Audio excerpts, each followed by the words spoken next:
sebentar Mbak Nunu, itu Mbak melalui diskusi itu resmi nggak sih? Iya. Ya kalau resmi ada notulennya dong. Kalau ada notulennya, kenapa nggak itu dideklar saja oleh Kemendikbudristek? Kenapa nggak itu dilakukan? Itu yang saya minta mulai pimpinan, izin Pak Dede. Harusnya Kemendikbudristek sebagai leading sektor membuat selebaran resmi. Makanya tadi Mbak Nur ngajak sosialisasi, ngapain ngajak sosialisasi? Bahan yang ada kok, ngapain saya sosialisasi? Satu nggak ada bahan, dua nggak ngajak, ngapain sosialisasi? Emang kita cowok apaan? Mau murahan? Ya, itu nggak ada bahan, nggak ngajak, ngapain sosialisasi? Kan tugas pemerintah itu, bukan tugas DPR. Ya kan? Camkan itu dengan baik. Kita legislasi dan baca undang-undang dasar bagi ini para yang masih PLT mau direktur kan baca tuh undang-undang dasar biar ngerti tata negara. Terima kasih pimpinan. Izin dilanjutkan Pak Ferdi. Izin juga nambah instruksi lagi. Ya, silakan. Jadi kalau sudah merupakan rapat bersama itu saya kira akan lebih kuat kalau hasil rapat itu dituangkan dalam keputusan Permendikbud, sehingga kemudian hasil rapat itu diikat. Kalau tidak, ya itu tadi akhirnya seperti tidak ada, hanya hasil diskusi saja. Saya kira itu ya. Terima kasih. Sekalian pimpinan kayaknya tanggung gitu ya. Saya interupsi juga, meskipun ini kalimat awal dari Prof. Nunu ini saya baru akhirnya bisa memahami. Di awal itu Prof. Nunu menyampaikan bahwa mendukung ya keinginan Pak Menteri untuk 1 juta guru. Jadi memang ini dasarnya keinginan yang didukung oleh birokrasi, bukan perencanaan. Kalau Anda gagal merencanakan, Anda merencanakan untuk gagal. Itu adigiumnya, Bu. Sesuatu yang didasarkan hanya keinginan lalu dideklar secara resmi, itu fatal. Seharusnya sesudah ada perencanaan, kesepakatan dengan kementerian terkait, kemudian ada koordinasi dengan pemerintah daerah sampai kuotanya, sampai formasinya, baru umumkan angka yang real dan baru melakukan rekrutmen. Kalau ini sudah direkrut lalu kemudian tidak ada formasi, 190-an ribu orang kena prank nasional. Ini prank. Pasti. Dan kemudian informasi 1 juta itu adalah hoax nasional. Kalau memang dari awalnya sudah begini ya memang kita nggak bisa berharap yang pemaparan berikutnya ya hanya masalah-masalah saja terus. Oleh karena itu saya mendukung Pak Ferdi tadi. Ya kita ulang lagi lah, ada peta jalannya seperti apa untuk menanggulangi permasalahan ini. Saya dukung juga tadi pimpinan diambil alih oleh Wapres, kan begitu sebenarnya bahasa apa namanya istilahnya ini saya membahasakan pimpinan lebih vulgar ini. Diambil alih oleh Wapres, oleh Menko Kesra, dikoordinasikan ulang, ada gawat darurat nasib 190-an ribu orang. Gawat darurat itu kemanusiaan. Saya sampaikan di dapil saya itu, Bu, ada yang belum dapat formasi, lalu kemudian ditampung secara sukarela oleh sekolah-sekolah, dan lalu guru-gurunya iuran untuk memberikan uang transport kepada guru-guru P3K yang sudah dinyatakan lulus itu. Secara kekeluargaan itulah rakyat Indonesia menolong pemerintahnya. Pemerintahnya gagal ditolong oleh rakyatnya dengan kekeluargaan. Tidak protes, paling nangis-nangis, tidak ada gugatan hukum. Ini pertanggungjawabannya seperti apa? Itu saya kira, saya sepakat apa yang dikatakan Pak Ketua tadi, itu jadikan kesimpulan semua. Dan saya kira tidak perlu panjang-panjang lagi lah kita rapat ini. Kita masuk dalam skema baru saja untuk penanggulan gawat darurat nasib guru honorer yang ratusan ribu orang itu. Terima kasih. Baik, terima kasih. Silakan Ibu Nunu. Baik, terima kasih Pak. Jadi terkait dengan anggaran, sekali lagi saya sampaikan bahwa surat rapatnya adalah dalam Komisi 10 ini dan suratnya disampaikan langsung dari Kemenkyu kepada daerah. Nanti akan kami sampaikan ini kepada Kemenkyu. Terkait dengan 1 juta guru itu sudah berdasarkan perhitungan, Pak. Jadi kami bisa menghitung 1 juta karena memang ada rumus menghitung kebutuhan guru. Kemudian terkait dengan Pak Nur Purnomo Sidi, terkait dengan ada kesan bahwa di sekolah itu memang ada gurunya mengajar terus, tapi perhitungan kami berdasarkan beban mengajar guru, agar guru tersebut setelah menjadi 3K tidak hanya menerima gaji, tapi juga menerima tunjangan. Karena untuk mendapatkan tunjangan itu ada perhitungan 24 jam belajar. Kemudian yang Bu Dewi, saya sedikit, tadi Ibu menanyakan bahwa apakah formasi dibuka dulu, apakah ada orang dulu, jadi ada formasi lebih dulu. Seperti kami sampaikan bahwa 1 juta yang perhitungan kebutuhan kami di tahun 2021, itu daerah baru mengusulkan formasinya 506.000. Dari 506.000 itulah yang dilamar oleh 900 lebih guru. Dan ketika lulus mendekati 300.000 itu, yang lulus passing grade itu adalah lulus passing grade, bukan lulus seleksi. Karena yang lulus seleksi adalah mereka yang sekarang mendapatkan penempatan. Karena sebagaimana seleksi PNS, itu misalnya 1 formasi, kemudian pesertanya ada 100, tentu untuk mendapatkan 1 formasi itu harus di ranking. Sedangkan mereka ada passing grade yang ditetapkan. Dari passing grade yang ditetapkan itu, yang paling tinggi mereka yang lulus seleksi tahun 2021. Sehingga adalah formasi tersedia terlebih dahulu, baru kemudian dilakukan proses. Kemudian Pak Dede, interupsi lagi Pak Dede, izin, ini penting. Mbak Nunu tadi menyatakan bahwa ini berdasarkan perencanaan, perhitungan. Tapi kan berjalan tidak sempurna, berarti sekolah kacau dong. Gitu aja kesimpulannya Pak Dede. Berarti Direktorat Jenderal PAUD Dikdasmen kacau. Karena gurunya kacau. Gitu aja kesimpulan. Kan baru jumlahnya berapa? Baru setengah kan yang selesai. Dari kebutuhan 1 juta kan gitu. Kesimpulannya kan gitu Mbak Nunu. Kalau itu perencanaan sudah menghitung tidak terpenuhi macet, berarti PAUD Dikdasmen kacau karena gurunya amburadul. Terima kasih pimpinan. Baik. masih ada kesempatan Pak Silakan. Monggo Ibu Nunu. Baik, terima kasih. Kemudian sepertinya yang lain saran buat kami, saran dan masukan untuk kami tindak lanjuti. Kami akan menulis jawabannya secara tertulis di dalam waktu yang tidak terlalu lama. Seperti Pak Sodik itu adalah saran, seperti skema solusi 6 bulan. Kemudian Pak Ferdi juga saran kepada kami untuk ditindaklanjuti. Kemudian Prof. Zainuddin tadi memberikan masukan. Pak Dede, izin Bu Nunu, Bu saya bukan saran, perintah Bu. Ya, ya Kalau Pak. saran bisa diikuti, bisa nggak? Ini perintah, kesimpulan rapat itu kesepakatan, bukan saran. Nanti dimasukkan dalam kesimpulan rapat, Pak. Ya. Saya rasa itu Pak Pimpinan. Selanjutnya kami akan menjawab secara tertulis semua masukan yang ada yang sudah diberikan kepada kami. Baik, terima kasih Ibu Nunu. Jadi Ibu Nunu, saya bisa memahami bagaimana kawan-kawan di Kemendikbud ini sekarang sedang jungkir balik. Galau. Tetapi ini juga karena terlalu terburu-burunya statement dari Pak Menteri terkait bahwa kita akan selesaikan.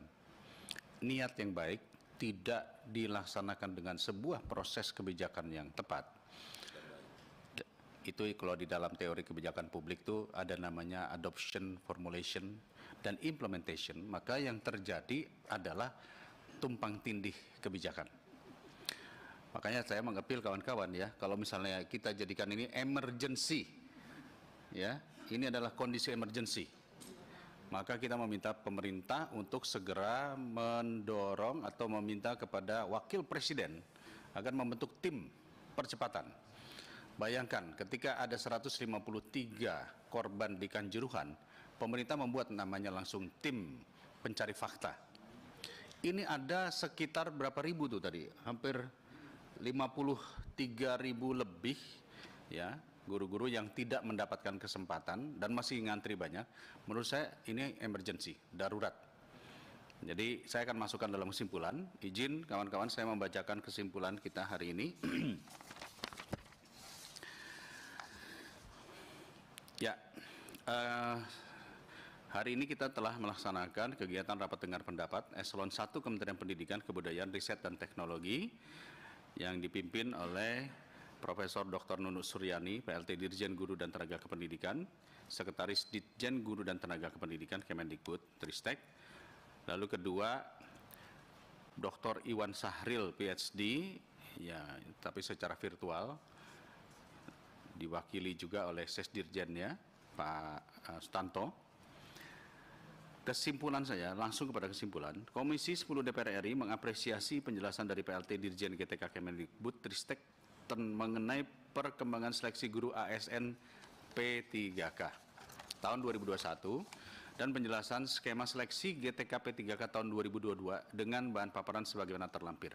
2. Terhadap penjelasan PLT Dirjen GTK Kemendikbud Tristek RI, Komisi 10 DPR RI menyampaikan pandangan sebagai berikut. A. Mendesak Kemendikbud Tristek RI untuk segera berkoordinasi dengan Panselnas, khususnya Kemenkeu RI dan Kemdagri RI, untuk memastikan anggaran gaji dan tunjangan guru P3K yang bersumber dari APBN dengan skema pembayaran yang jelas. B. Mendesak Kemendikbud Tristek RI untuk menyusun peta jalan penyelesaian guru honorer guru P3K dengan dilandasi data akurat mengenai jumlah sekolah, kebutuhan guru, dan dampaknya bagi satuan pendidikan baik negeri maupun swasta. Itu permintaan Pak Ferdi itu ya. C. Mendesak Kemendikbud Tristek RI untuk menyampaikan laporan secara berkala setiap 2 minggu. Jadi ada update terus selama per 2 minggu mengenai penyelesaian permasalahan hasil seleksi tahun 2021 dan perkembangan tahapan seleksi guru P3K tahun 2022. D. Mendesak pemerintah untuk mengkoordinasikan permasalahan penyelesaian guru honorer atau guru P3K untuk berada langsung di bawah koordinasi Wakil Presiden agar dapat diselesaikan secara komprehensif. E. Mendesak Panselnas melalui Kemendikbud Tristek RI untuk segera menyelesaikan permasalahan hasil seleksi tahun 2021 paling lama akhir tahun 2022 terkait hal-hal sebagai berikut. 1. Segera mengeluarkan SK terhadap guru yang telah lulus seleksi P3K 2021 sebanyak 21.343 guru dari 293.860 guru yang telah lulus dan mendapatkan formasi, jadi SK. 2. 15.415 yang telah terbit NIP 3K, guru ya maksudnya, 15.415 guru yang telah terbit NIP 3K-nya namun masih menunggu pengangkatan Pemda dari 293.860 guru yang telah lulus dan mendapatkan formasi. Ini maksudnya apa nih, SK juga nih? Hah? Bukan, mendesak Panselnas untuk menyelesaikan permasalahan, permasalahan 15.545 guru yang telah terbit NIP 3K namun masih menunggu pengangkatan Pemda. Oke. Ketiga,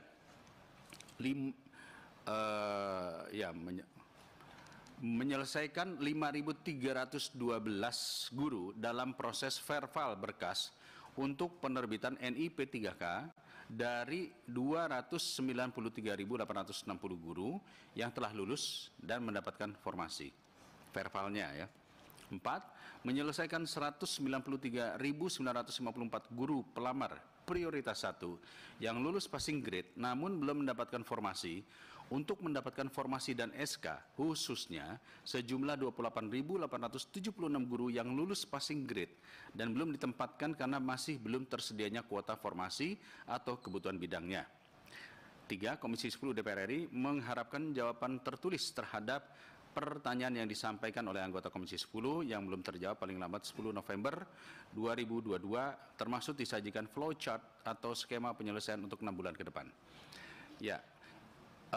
Untuk poin yang ke B ini juga menurut saya harus ditekankan juga, yang poin penyelesaian guru honor P3K terutama yang swasta nih yang banyak sudah diberhentikan ini ya. Jadi bunyinya gimana nih? Saya persilakan kawan-kawan dulu untuk mengomentari. Ibu Dewi Kuryati.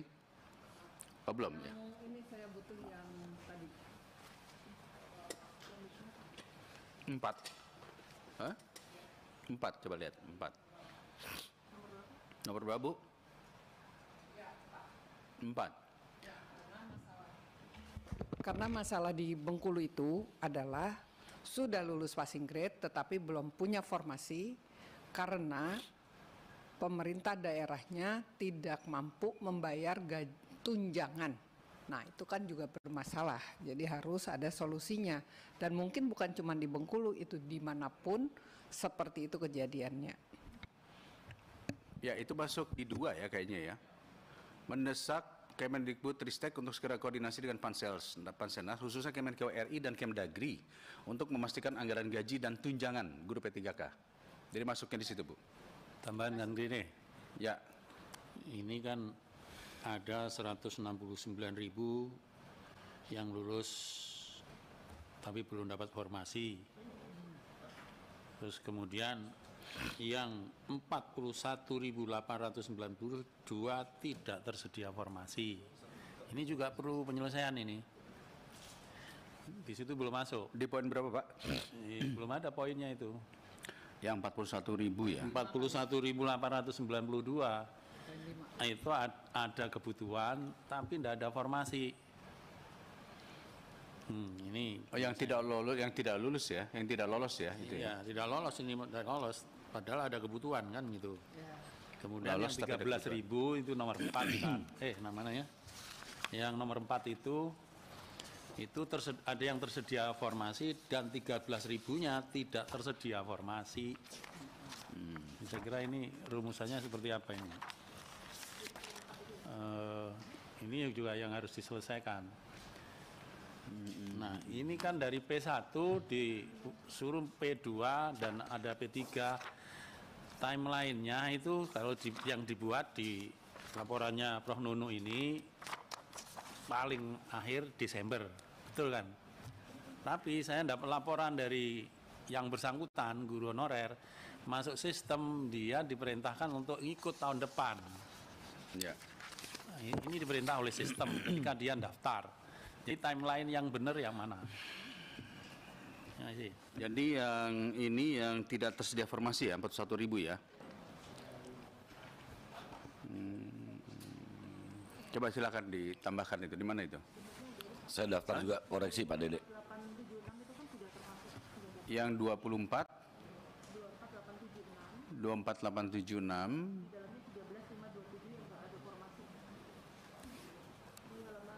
bukan yang 24876. Ini yang 41.000 kan, Pak?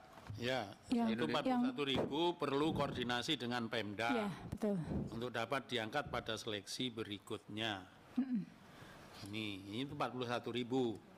Kemudian dari 24.000 yang sudah ditulis di poin 4 itu, yang 11.000 sekian terbuka formasi mapel jabatan lain. Artinya harus berpindah mapel. Ya, pindah mapel dengan catatan dia harus punya. Nah, Sebetulnya linear itu agak menyesatkan itu kalau.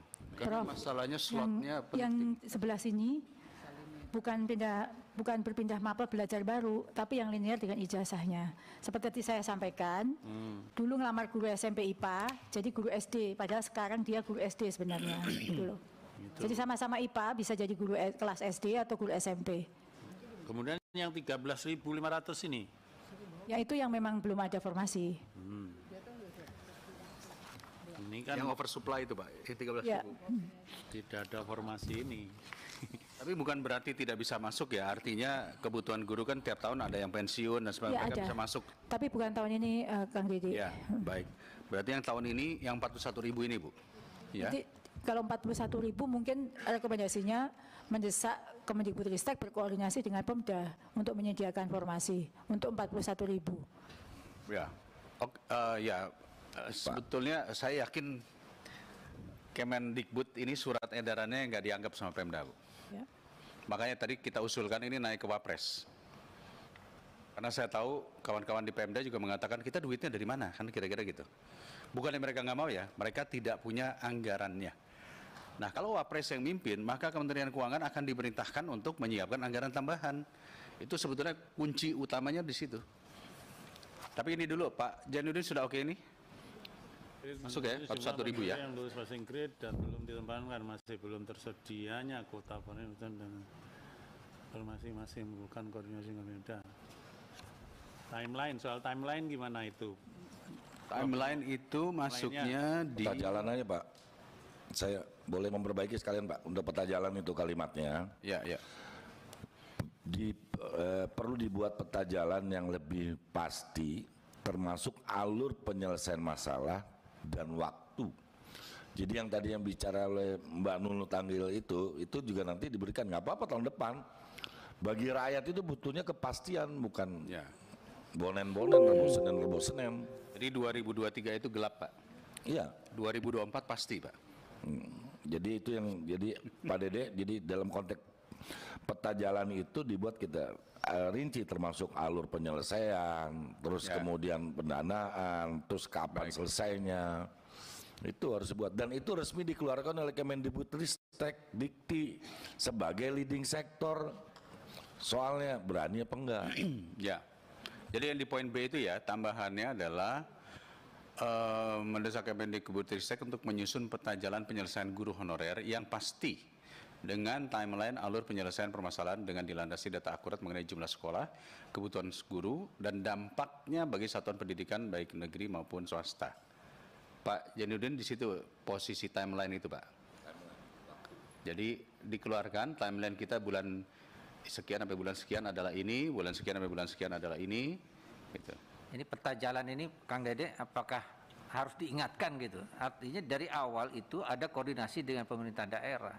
Ya, itu. Jadi bukan udah ketuk palu dulu perintah, baru pemerintah daerah diajak bicara. Setuju, Bu. Ini kalau begini setuju. terus, tadi saya katakan kita otonomi daerah di era reformasi ini kita harus hayati. Memang berbeda alamnya. Pemerintah pusat sekarang harus bisa berbicara dengan pemerintah daerah karena tata negara kita sekarang begitu. Itu harus disadari dalam pembuatan perencanaan yang menyangkut pemerintahan daerah. Sehingga tidak ada lagi nanti pingpong begini, anggota DPR jadi pingpong begini, pusat daerah, daerah pusat, gimana rakyat kecil, gimana kepontal-pontal mereka itu, mereka nggak perlu paham yang kayak begini, mereka perlu kepastian formasinya berapa, saya ikut tes, kalau saya lulus saya masuk ke situ, jangan udah lulus tes terus nggak tahu kemana, gimana ini kalau dibicara disampaikan di PBB, mungkin di PBB ditepuk tangani lagi, oh ada negeri kayak gini gitu.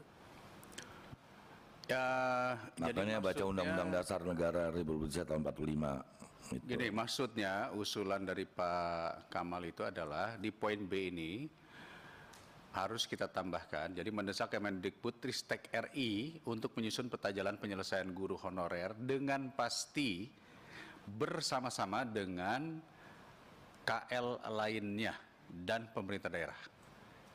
Jadi bukan hanya Kemendikbud saja, ya kan?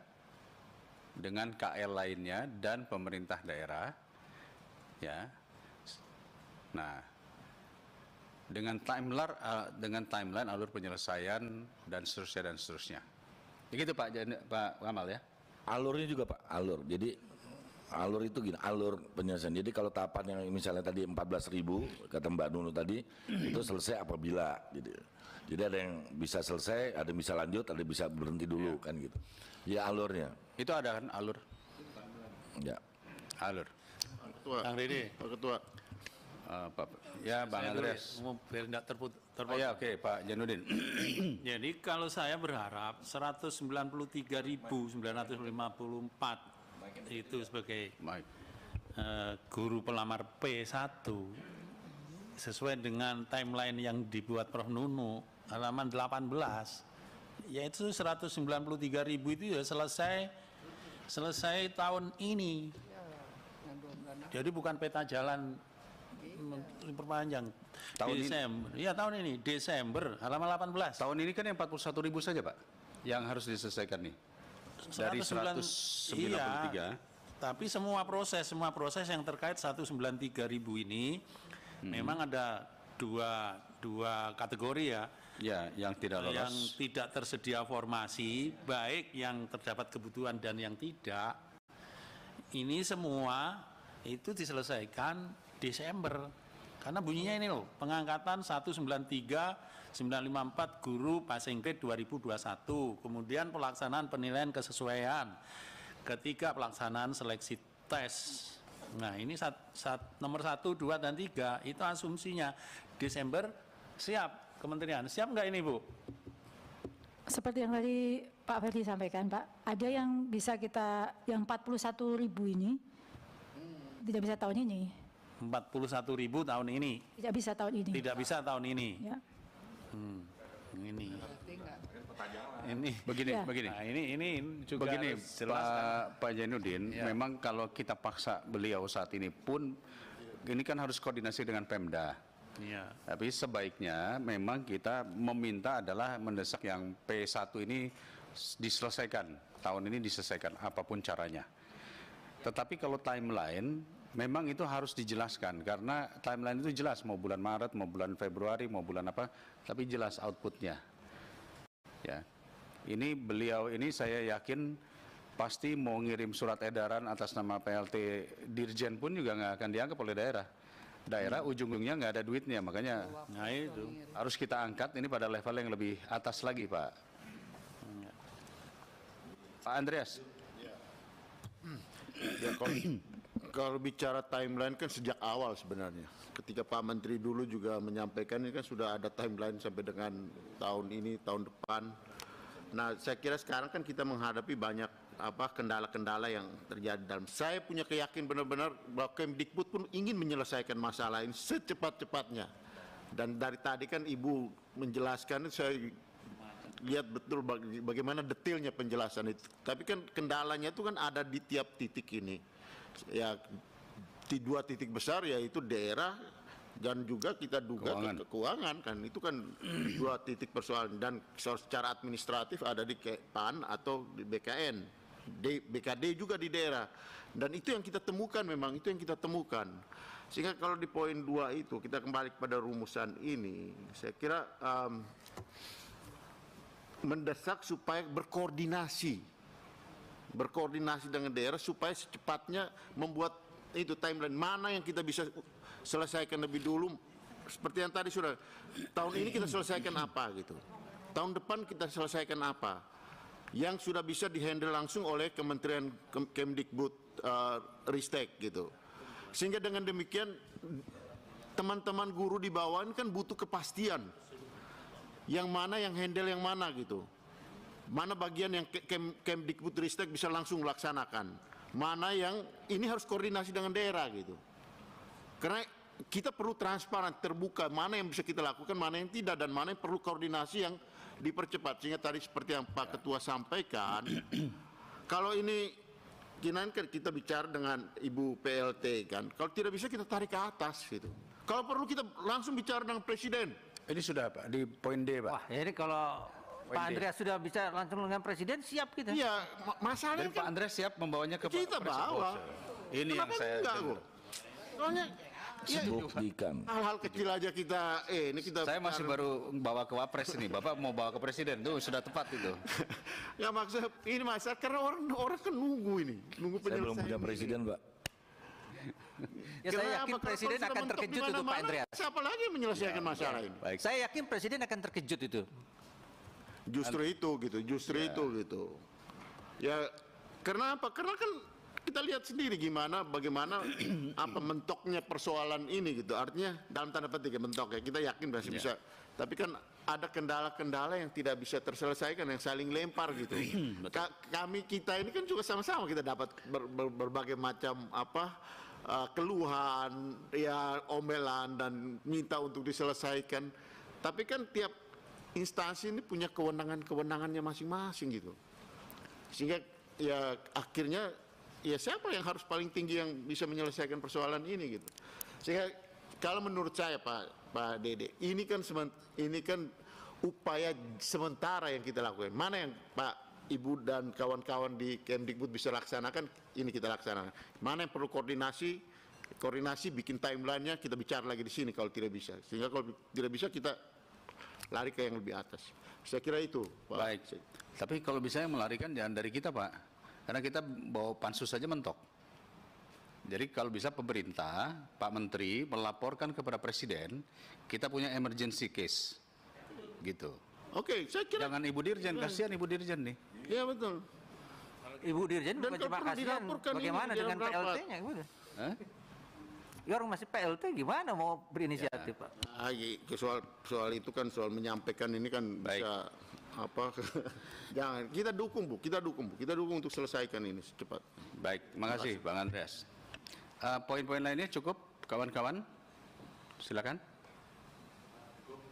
Cukup ya? Prof. Nunu, silakan. Baik, Bapak Pimpinan yang saya hormati, serta seluruh anggota Komisi 10 yang saya Maaf Bu, banggakan. ada koreksi? Ada koreksi di sini? Oh, tidak. Poin-poin ini? Sudah cukup. Cukup ya? Cukup. Jadi saya hanya ingin memberikan gambaran bahwa masalah ini adalah masalah koordinasi yang pertama. Kedua, masalah soal uang pendanaan. Berarti masalah DAU dan DAK yang kita perlu tahu, karena banyak daerah yang mengatakan betul kami mendapatkan gajinya dari DAU, tetapi tunjangannya pun sama besarnya dengan nilai DAU tersebut. Nah, itu yang beban buat mereka, ya. Sehingga ini pasti harus pada level koordinasi yang lebih tinggi tingkatannya, ya. Ini setuju Bu ya? Ya. Bahwa timeline itu adalah tugas dari Kemendikbud untuk Siap. menyelesaikan. Kalau sudah tidak ada, saya kembalikan kepada Ibu lagi. Silakan Ibu. Baik, terima kasih Bapak Pimpinan serta seluruh anggota Komisi 10 yang sudah memberikan masukan dan dukungan pada kami. Semua yang masukan yang sudah diberikan sudah kami catat, dan apa yang bisa, seperti yang Pak Andreas tadi sarankan, terima kasih Pak untuk dukungannya. Apa yang bisa kami kerjakan segera, kami akan segera kerjakan, dan peta jalan yang tadi Pak Ferdi dan Bapak Ibu yang lain minta, segera kami siapkan. Jadi ada yang bisa segera dituntaskan tahun ini sudah kita lakukan, dan akan kita lakukan sebagaimana lini masa seleksi yang sudah kami sampaikan. Sekali lagi terima kasih untuk saran masukan dan dukungannya. Mohon maaf jika ada yang sikap dan tindakan yang kurang berkenan selama saya duduk di sini. Mohon maaf. Terima kasih. Assalamualaikum warahmatullahi wabarakatuh. Waalaikumsalam. Terima kasih Prof. Nunu. Memang tidak mudah jadi Dirjen GTK ini ya. Tapi kita doakanlah, pokoknya Bapak dan Ibu tetap bisa melaksanakan tugas dengan baik. Dan nanti apabila harus disampaikan kepada Pak Presiden, mungkin Pak Andreas bisa langsung WA kepada Pak Presiden gitu. Ya. IKN aja bisa dibantu, masa guru tidak dibantu sih, kira-kira gitulah bahasanya. Itu statement penting itu ya. Kang Dede supaya ini juga Komisi 10 ini karena amat sangat ingin mendukung Ibu dan Kementerian Pendidikan untuk sukses. Iya, iya. Ini untuk keberhasilan kita bersama. Betul. Saya tidak pakai oposisi dan koalisi ini soal ini. Kalau kita sukses, ini sukses bersama. Masalah kemanusiaan yang nggak selesai dari periode ke periode. Jadi kita dukung sepenuhnya. Kalau kita intonasinya agak tinggi-tinggi itu ya karena memang ya bukan kesel ya. Tapi karena memang suara dari bawah seperti itu gitu. Ya kami ulang saja di sini gitu. Daripada jadi sakit nanti kita kan. Ya cuma yang didukung harus tahu juga. Yang ngerti juga yang didukung. Baik. Jadi suara keras itu bukan karena desakan saja, tapi karena suara perut sudah mulai lapar, sudah jam 1 lebih. Izinkan kawan-kawan kita untuk menyelesaikan rapat kita kali ini. Cukup ya? Dengan demikian, Ibu Nunu, Pak Stanto, serta Bapak Ibu semua yang hadir, terima kasih banyak atas kesempatan untuk hadir di sini, menjelaskan secara gamblang dan secara publik apa yang sudah dilakukan dan memang perlu dilakukan. Kami mendukung semua kegiatan dan upaya penyelesaian, dan apabila hal ini masih mandek, maka terpaksa kita juga dorong untuk kita tarik kepada level yang lebih tinggi lagi. Dan ini pasti kawan-kawan guru pun yang saat ini sudah menonton dan mendengar, mudah-mudahan bisa saling mendoakan agar kita bisa menyelesaikan semuanya. Terima kasih, dan akhirnya dengan mengucap alhamdulillah kita tutup rapat kita siang ini. Alhamdulillah. Billahi taufiq wal hidayah. Assalamualaikum warahmatullahi wabarakatuh. Buat Bapak Ibu, kawan-kawan di Kemendikbud, jika ingin makan siang kami siapkan ada soto Bandung dan sebagainya. Terima kasih kawan-kawan. Mari kita melanjutkan dengan kegiatan yang berurusan dengan